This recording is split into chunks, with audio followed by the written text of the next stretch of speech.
당신이 좋아하는데 가지. 당신 생일이잖아.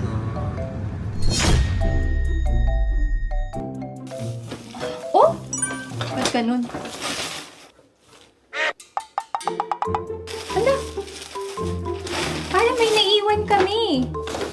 Oh my! May naiwan kami.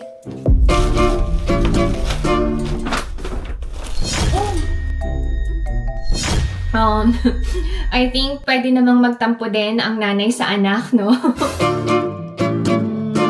Pero syempre, kahit nagtatampo ako, kailangan kong intindihin.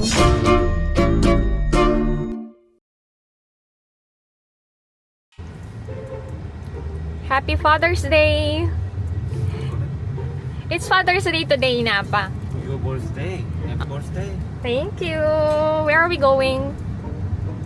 당신이 좋아하는데 가지. Coffee shop? 커피숍은 무슨? Where? 쇼핑몰이겠지? We're going to Yonde Outlet? Why? 어? I don't wanna go to Yonde Outlet.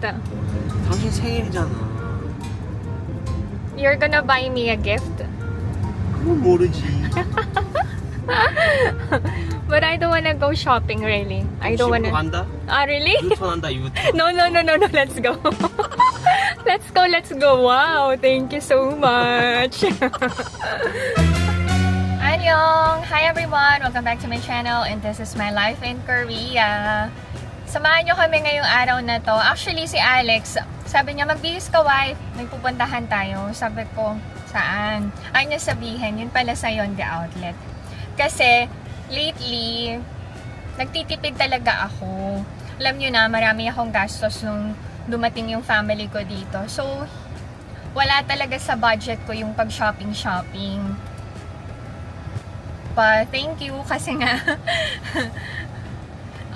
ititreat ako ng husband ko for my birthday. So, samahan nyo kami ngayong araw na to. Diyan lang kayo.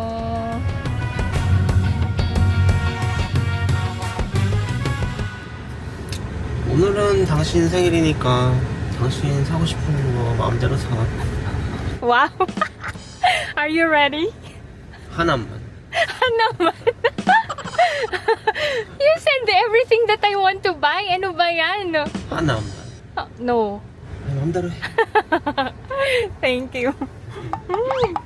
Yung baba talaga. Gigil.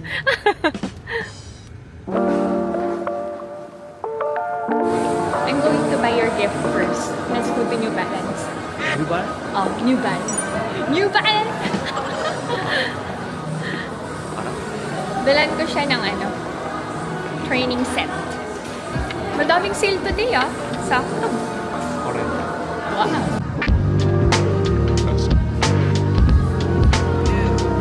Wow. Oo, naka-sale.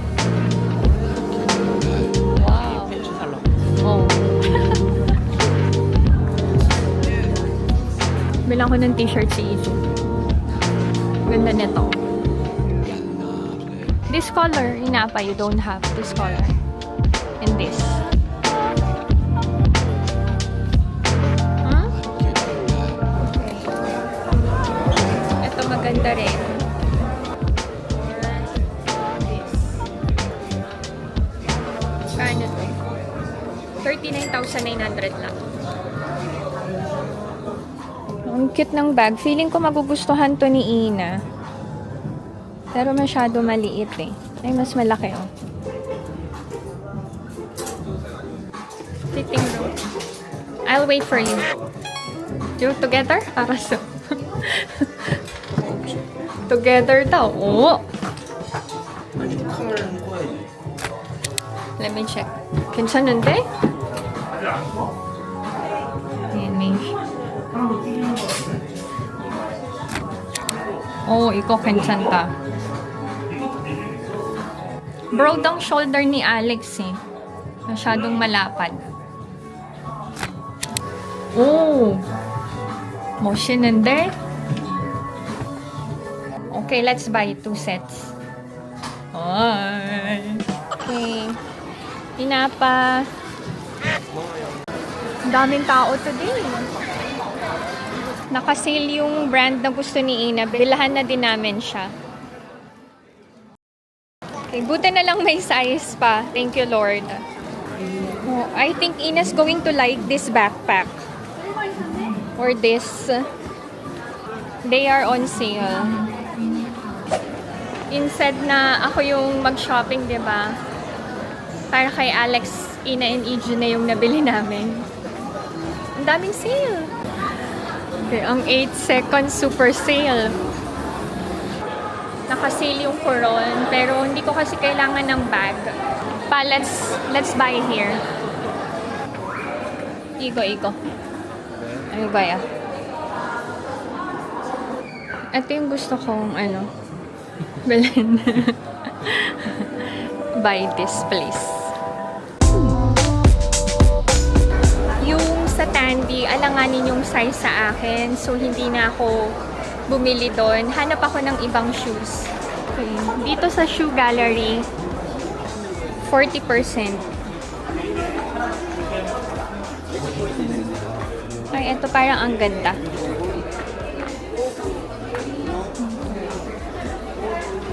Magkano?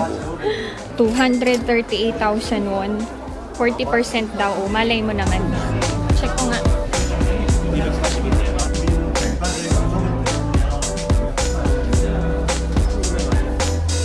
Parang let's mo. Hindi available yung size sa Barbara. Hindi na ako magpabili ng sapatos. Dito na lang sa lingerie. Oh, naka-sale ang Guess.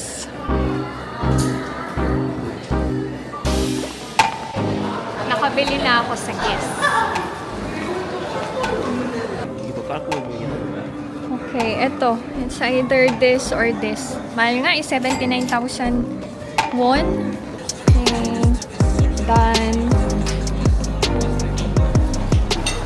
Magmerienda kami ni Alex. Ang daming tao, 26. Naka-sale kasi.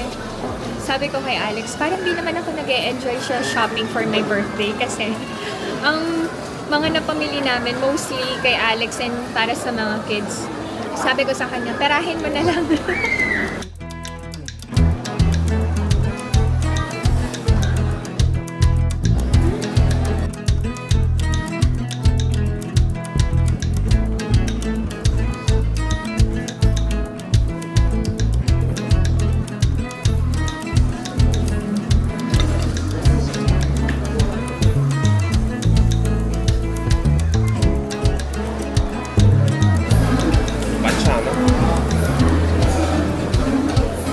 먹을 수 있는 거 같긴 하다.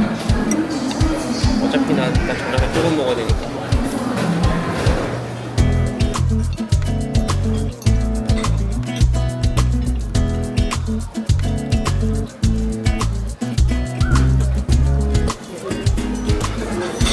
Naglalagay ba kayo ng hot sauce sa pizza niyo? Ako, yes.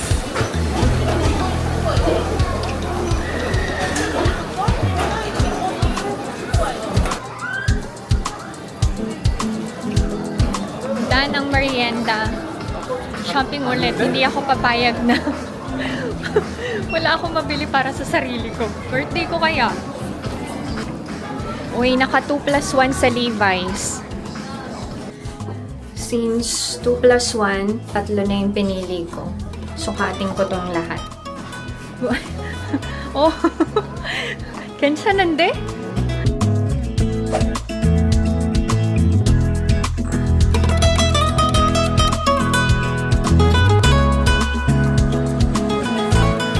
Bumalik kami dito sa Coron kasi gusto ko tong bag na to.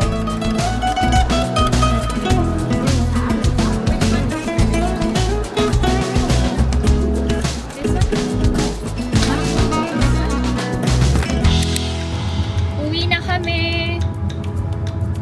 Uulan na naman yata. We are already home. You say hi. Ate. Busy siya. Kagagaling lang niya sa academy. Si Ina wala pa. Nag-ayos ako ng bahay kahapon. Yung computer ni Ijo nilipat ko sa sala para kapag naka-on yung aircon, di sa sala na siya mag-games, hindi siya maiinitan. Since summer na. Anyway, habang hinihintay namin si Ina, i-share ko sa inyo ang aming shopping haul today. Happy naman ako kasi may nabili din ako para sa akin. Sabi ni Alex, pumili ka pa, wife. Huwag kang mag-alala. Pwede ka namang gumastos today. Kasi alam nyo, parang feeling ko, hindi ko naman na kailangan ng mga bagong damit, bagong bags, or bagong shoes. Since palagi lang akong nasa bahay. Pero I always make sure na kahit nasa bahay ako, maayos ako and nakaayos ako. Pero masaya pa rin ako kasi kaming apat may mga bagong gamit na binili ni Alex for us. Thank you so much, Ina Apa. So first, si Ina kasi, since dalaga na and very particular na din siya sa brands, kaya binilhan namin siya ng bagong shirt from Calvin Klein. Actually, alam nyo to, netizens, hindi nag-uniform si Ina. So, palagi siyang nakapang-alis. And usually, ang ginagamit niya pagpasok ay color white. So, bumili ako ng dalawang shirt for Ina. Actually, ito dapat para sa akin. Pero kapag nagustuhan ni Ina, sa kanya na lang. Okay, what else? Oh! Ba't ganun? Hala? Hala?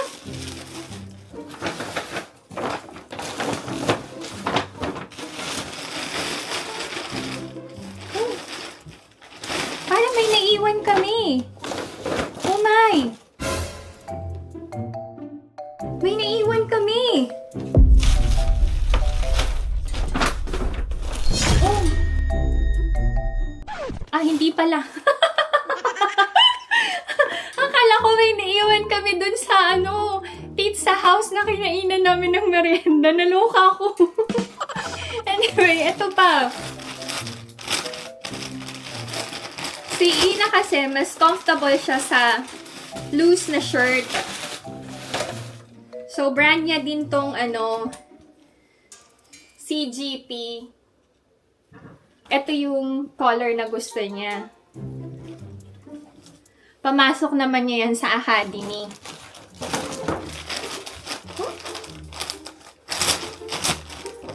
Dalawa lang ba binili namin from CG? Tapos, itong training shorts. Yan. Ang colors lang ni Ina, white, gray, black. Hindi siya mahilig sa makulay na damit. Hindi nagmana sa akin. Okay. And then, si Alex and Ijun magka-size na. Thank you, Lord. Pwede na silang maghiraman ng damit. Mag-ama. So, bumili kami ng shirts from New Balance. Pareho lang pala ng style. Different colors lang. Yan. Itong dalawa. Alam nyo, lahat ng pinamili namin naka-seal. Sobrang thank you, Lord. And then, this one naman. For Alex. Ijun na, come! Ibo ba?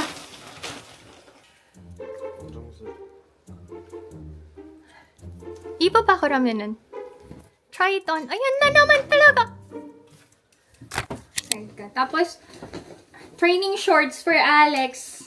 Kasi everyday talaga siyang nagja-jog and nagbabike. And,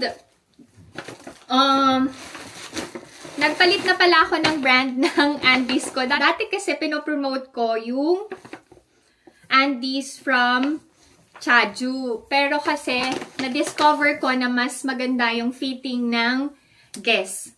So, nagpalit na ako ng brand ng Andes. Puro Guess na. Oh! Okay, nasukat na ni Adrian. Wait.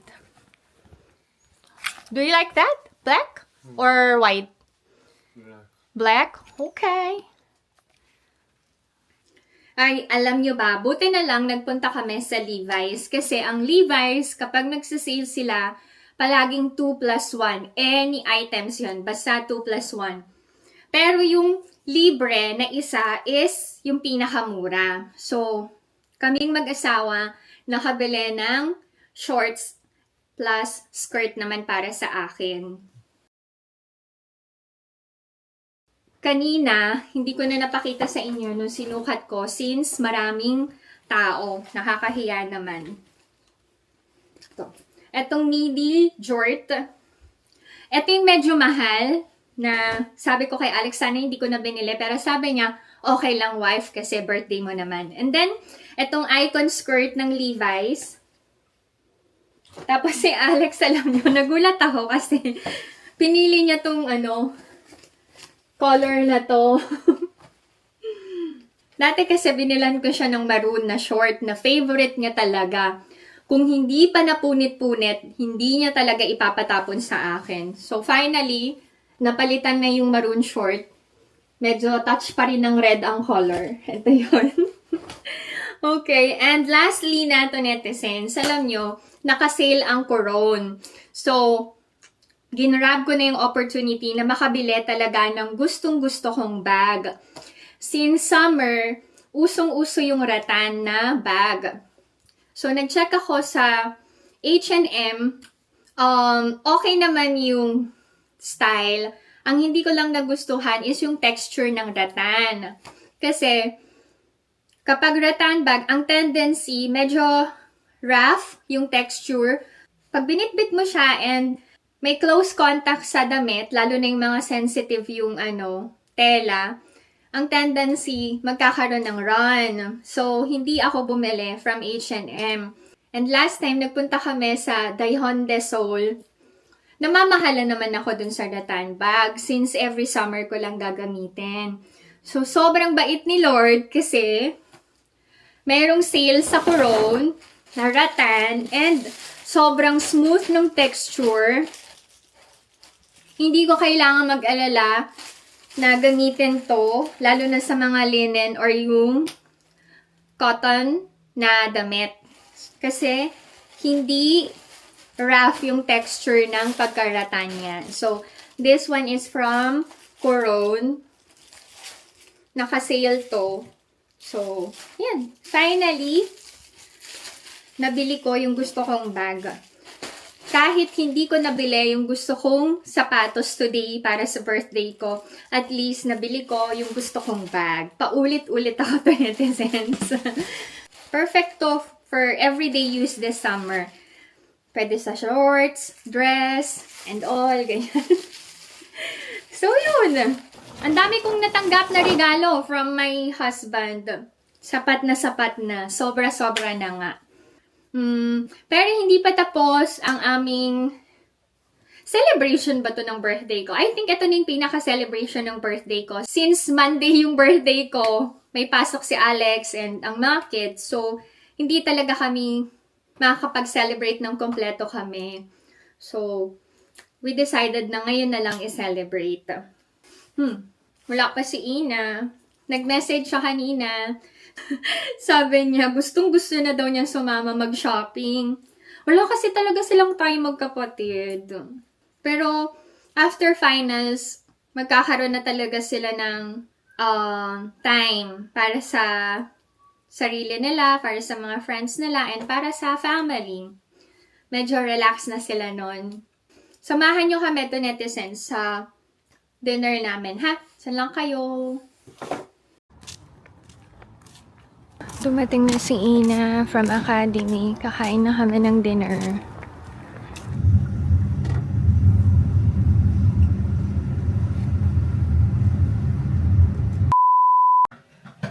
Okay. Umuwi na lang kami to netizens kasi sarado na yung steakhouse. Late na nakauwi si Ina.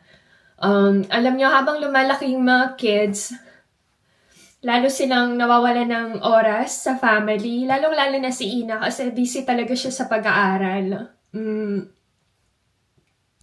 Medyo sad ako kasi gusto ko sana complete kaming magdi-dinner today.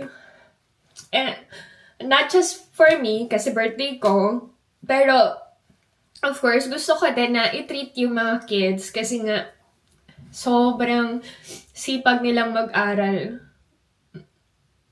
So, yun. Anyway, bumili na lang si Alex ng chicken para makakain na din yung mga kids. Kasi hindi pa sila nagde-dinner. Ano oras na? 9:40 na.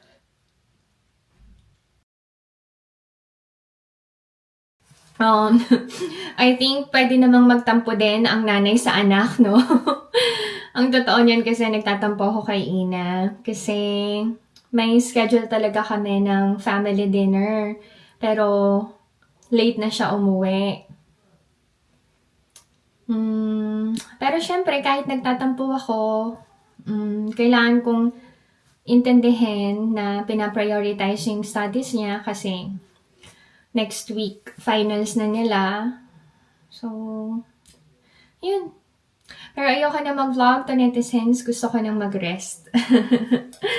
Thank you so much sa pagsama sa akin ngayong araw na to. And thank you so much sa pagbati nyo, sa mga wishes nyo para sa akin and sa family ko.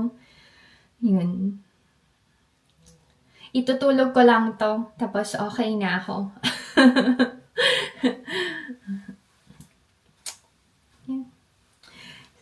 See you sa next vlog to netizens. Bye! Thank you kasi nandyan lang kayo. Thank you. Love you.